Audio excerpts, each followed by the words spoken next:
চট্টগ্রাম বন্দর শুধু একটি অর্থনৈতিক স্থাপনা নয়, এটি সামরিক স্থাপনাও।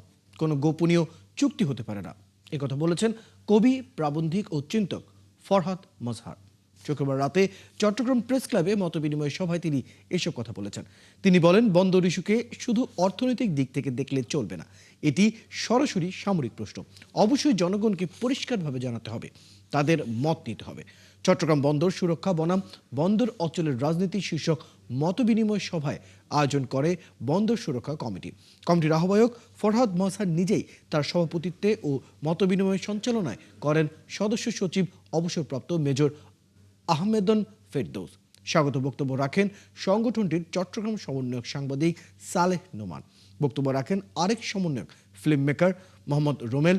চট্টগ্রাম বন্দরের চলমান আন্দোলনের নেতৃত্বে থাকা শ্রমিক নেতা হুমায়ুন কবির ও ইব্রাহিম খোকন, জুলাই যোদ্ধা তৌহিদুল ইসলাম ও সাংবাদিক আব্দুল্লাহ তৌহিদ।